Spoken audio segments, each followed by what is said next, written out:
Marso 2015. Sa isang inuupahang apartment sa Pasig, nakaupo si Gina Alvarez, 29, sa malamig na sahig. Yakap ang isang lumang bag na may lamang isang bungkus ng pera na nagkakahalaga ng 50,000 piso. Sa kwarto naroon ang kanyang 8 taong gulang na anak na kani-kanina lamang ay nakikinig sa sigaw ng kanyang ama at pagmamakaawa ng kanyang ina. Ang padre de pamilya, si Renato Alvarez, 39 anyos, ay umuwing galit na galit pagkatapos ng ilang minutong pagmumura at panghahamak kay Gina ay nag-iwan ito ng pera at umalis. Sinabing hindi na muling babalik at sasama na sa ibang babae dahil sa pagiging walang silbi ni Gina. Si Gina ay isang simpleng probinsyana mula sa Visayas. High school graduate, tahimik, may malambot na pagkatao at sanay na umasa sa asawa sa lahat ng bagay. Mula nang manganak siya kay Mika, 8 taong gulang, hindi na siya pinayagang magtrabaho ni Renato. Sa bahay lang, walang sariling pera, walang alam sa pag-asikaso ng papeles at walang lakas ng loob na humarap sa ibang tao kung hindi kasama si Renato. Isang linggo bago ang gabing yun, umuwi si Renatong masamang timpla. Wala siyang paliwanag. Kinuha lang ang ilan sa kanyang mga damit at umalis. Naiwan si Gina na tulala habang sinasara nito ang pinto. Naglakad siya kinabukasan papuntang opisina ni Vanessa. Ang dala, lakas ng loob na makiusap. Si Vanessa, 34, ang bulong-bulungang kabit ng kanyang asawa. Isang real property agent na matagal na sa industriya. Hinarap niya si Gina ng araw na yon, ngunit imbis na pakinggan ay nagmaldita lamang ito. Sinabihan siyang wala siyang karapatan na siya'y walang ambag sa yaman ni Renato. Palibhasa ay mas bata si Gina at walang lakas ng loob para lumaban kaya hindi siya nakasagot. Ramdam niya ang matinding hiya at takot na baka lalo lang lumala ang sitwasyon. Kinagabihan, tahimik niyang tinapik ang anak na si Mika na natutulog. Pilit nang ngumiti kahit nanginginig ang loob. Wala siyang ibang ginawa kundi umasa na isang araw babalik si Renato. Ngunit sa paglipas ng mga linggo, unti-unting naging malinaw na hindi na iyon mangyayari. Lumipas ang ilang buwan mula nang iwan sila ni Renato. Lumipat si Gina at ang anak sa mas murang apartment sa Mandaluyong. Masikip, mainit at may amoy ng luma sa halumigmig mula sa sira-sirang dingding. Ginamit niya ang perang iniwan ng asawa bilang puhunan sa maliit na tindahan sa tapat ng gusali. Hindi naging madali ang bawat araw. Wala siyang alam sa pamamalakad ng negosyo at madalas inuuna ng mga kapitbahay ang utang kaysa bayad. Sa tuwing nauubos ang paninda, matagal bago siya muling makapag-supply dahil wala ng pondo. Wala rin siyang lakas ng loob na lumapit sa barangay o korte. Sa tuwing naiisip niyang magsumbong, bumabalik sa isip ang mga salitang binitiwan ni Vanessa at ang tingin ng mga tao na parang siya ang may kasalanan kung bakit siya iniwan. Ayaw din niyang umuwi sa probinsya sa Leyte. Lumaki siya sa isang lugar na napakahirap mamuhay kung kaya takot siyang danasin ng kanyang anak ang buhay na tulad ng dinanas niya. Samantala, nabalitaan niya mula sa dating kakilala ang marangyang buhay ni Renato at Vanessa. May litrato ang dalawa sa social media.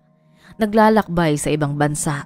Nagpo-post sa bagong bahay nila sa Tagaytay at bumibili ng mga ari-arian.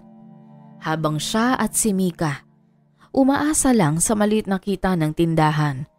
Minsan ay kanin at tuyo lang ang nasa hapag. Pumapasok pa rin si Mika sa paaralan pero may mga araw na wala siyang baon. Kapag nakikita ni Gina ang anak na tahimik lang sa gilid ng klase habang ang iba ay may bagong gamit, masarap na pagkain at kumpletong pamilya, ay mas lalo siyang pinanghihinaan ng loob. Isang araw, habang sinusundo ni Gina ang kanyang anak sa eskwela, ay nakilala nito si Catherine Rodriguez, ina ng kaklase ni Mika. Habang naghihintay ay nakwento ni Gina ang kanyang problema at ang naging karanasan sa kanyang asawa. Sinabi nito ang hirap ng kanyang kalooban at ang mga pagsubok sa pagpapalaki ng mag-isa sa kanilang anak na wala namang kasalanan. Si Catherine ay matyagang nakinig sa mga hinaing ng kapwa niya magulang. Hindi alam ni Gina na ang asawa ni Catherine ay isang kilalang abogado sa lungsod. At sa unang pagkakataon may nagsabi sa kanya na may batas na pumuprotekta sa kanya bilang legal na asawa at sa karapatan ng anak nila sa yaman ni Renato. Noon pa man ay alam na ni Gina ang mga ito, ngunit wala siyang lakas ng loob at sapat na kakayahan para lumaban. Ngunit ngayon ay nagkaroon siya ng bagong kumpiyansa. Nang linggo ring yun, sinamahan siya ni Catherine sa law firm kung saan nagtatrabaho ang kanyang asawa. Doon unang beses na nakaupo si Gina sa harap ng mesa na puno ng makapal na folders at dokumento. Tahimik siya habang nakikinig. Hindi alam kung saan magsisimula.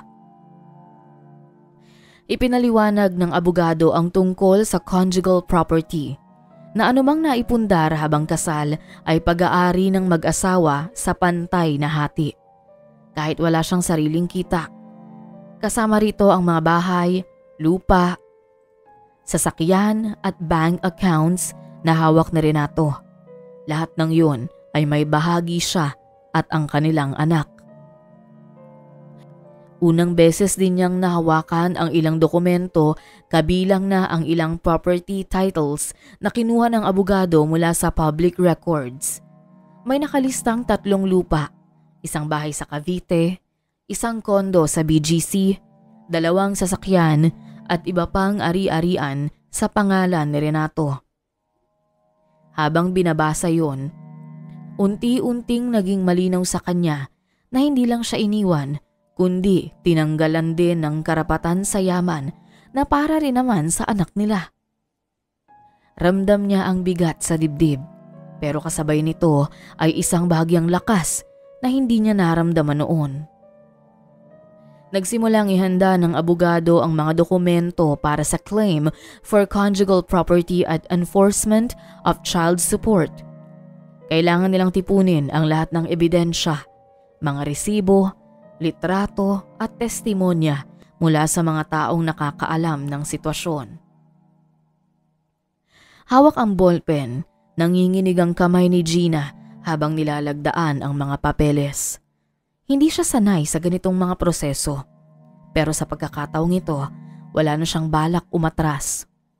Ito ang unang hakbang para harapin ang takot na matagal niyang tinakasan at ang taong nangako sa kanya sa harap ng altar, ngunit ipinagpalit siya sa ibang babae.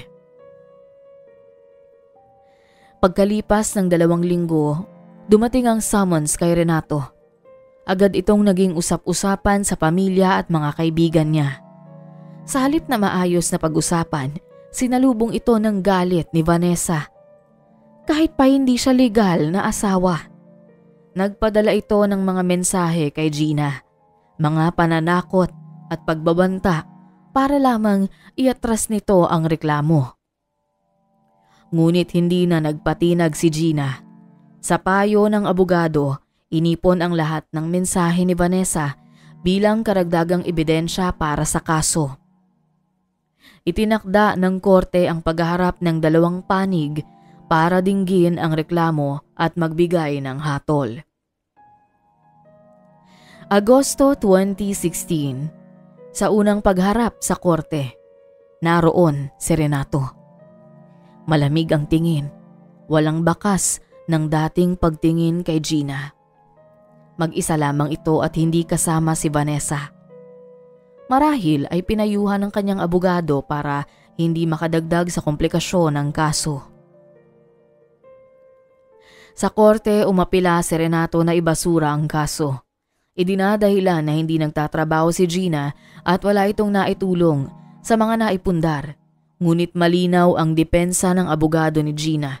Hindi kailangang magtrabaho para magkaroon ng karapatan sa conjugal property. Sapat na ang pagiging katuwang sa pamilya at tahanan. Isa-isang hinarap ng abogado ang mga ebidensya. Marriage certificate, ang testimonya ni Gina na si Renato mismo ang nag-utos sa kanya na huwag magtrabaho at maging full-time sa pag-aasikaso sa kanilang anak at tirahan. At testimonya ng ilang mga inimbitahang testigo para patunayan ang pakikiapid ni Renato. Tahimik lang si Gina, pero sa unang pagkakataon, natuto siyang tumingin ng diretsyo at magsalita ng malinaw. Hindi na siya umiiwas sa mata ng asawa. Sa bawat sagot niya sa tanong ng hukom, ramdam niyang unti-unti niyang nababawi ang dignidad na tinanggal sa kanya. Hindi man makadalo si Vanessa ngunit patuloy itong nagpaparating ng galit sa labas ng korte. Sa loob naman ng silid, malinaw na nakikita ng hukom ang pattern. Lahat ng naipundar ay binili habang kasal sila, kaya walang dudang conjugal property ang mga iyon. Sa puntong iyon, nagdesisyon si Gina na kahit gaano pa kahaba ang laban, hindi na siya tatalikod. Kahit anong pananakot ang ibato ng kampo ng asawa sa loob at labas ng korte ay hindi siya nagpatinag. Habang tumatagal ang paglilitis, mas lumilinaw ang mga ebidensya laban kay Renato. Sa tulong ng mga sabpina, nakuha ng abogado ang mga financial documents at bank statements na nagpapakita kung paano ginamit ni Renato ang pera ng mag-asawa para sa mga luho at biyahe kasama si Vanessa. May mga resibo ng hotel sa ibang bansa, airline tickets para sa dalawa at pagbili ng mamahaling alahas na hindi kailanman napunta kay Gina. Nakakuha rin ng mga larawan ang korte na lalong nagpatibay sa reklamo. Bukod dito, ipinakita rin sa korte ang mga titulo ng ari-arian. 3 lupa, bahay sa Cavite, kondo sa BGC at bahay sa Tagaytay kung saan niya itinitira si Vanessa. Lahat ay binili habang kasal sila, kaya malinaw na kalahati ay pag-aari ni Gina. Sa bawat presentasyon ng ebidensya, lalong sumisikip ang panga ni Renato. Ipinasamon din ito sa isa sa mga sesyon at ang dating matapang na kabit, ngayon ay tila nawala ng dila sa harap ng husgado. Matapos ang ilang buwan ng pagdinig, naglabas ng pasya ang korte. May karapatan si Gina sa 50% ng lahat ng ari-arian at sa buwanang sustento para kay Mika hanggang makapagtapos ito ng kolehiyo. Inutusan din si Renato na ilipat sa pangalan ni Gina ang bahagi ng mga titulo at bank account na nakalaan para sa kanya. Paglabas ng desisyon, mahigpit na niyakap ni Gina si Catherine at nagpasalamat sa kanyang abogado. Hindi pa man tapos ang lahat, ramdam niyang unti-unti na siyang bumabalik sa sarili. Sa unang pagkakataon mula nang siya'y iwan, naramdaman niya ang bagong pag-asa para sa kanilang mag-ina. Milyon-milyon ang natanggap ni Gina mula sa kanyang conjugal share. Sa payo ng abogado at ni Catherine, hindi niya ito ginastos ng basta-basta. Bumili siya ng isang lote sa Mandaluyong at pinatayuan ng 2 palapag na apartment na paupahan. Ang natitirang halaga ay inilagay niya sa bangko para sa karagdagang gastusin sa pag-aaral ni Mika at para sa maliit na negosyo. Hindi lang yon, Sa tulong ng parehong abogado, naisampa rin ang kasong concubinage laban kay Renato at Vanessa. Itinakda ng korte ang 5 taong pagkakakulong kay Renato na agad naman niyang napiansahan. Samantala, pinatawan ng Destiero si Vanessa na nag-utos na huwag lumapit sa loob ng isang partikular na distansya kay Gina at Mika. Pagkatapos ng ilang buwang paghaharap sa korte, ay sinubukan ni Renato na mag-apela at humiling ng annulment, ngunit hindi ito pinayagan dahil sa pagtanggi ni Gina. Malinaw na idiniin ng korte na kasal pa rin sila at bawal sa kanya ang makipagrelasyon sa ibang babae dahil kung hindi ay dadamputin ito at ang kanyang kinakasama. Tuluyan ang bumagsak ang imahe ni Renato at Vanessa. Matapos ang hatol sa conjugal property, ibinenta ni Renato ang ilan sa mga ari-arian para mabayaran ang ilang pagkakautang sa buwis at ang kabuang sustento kay Mika.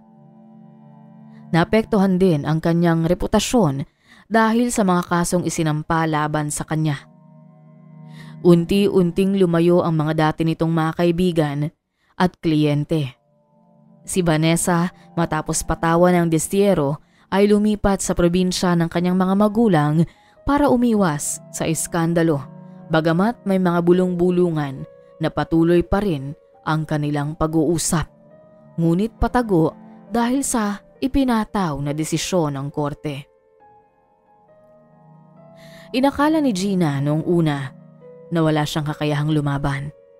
Ngunit sa huli, hindi lakas ng sigaw o galit ang nagpanalo sa kanya, kundi ang papel na matagal nang nakatago sa kanyang aparador, ang marriage certificate, ang katotohanang kasal pa rin sila at ang batas na pumapanig sa kanya bilang legal na asawa.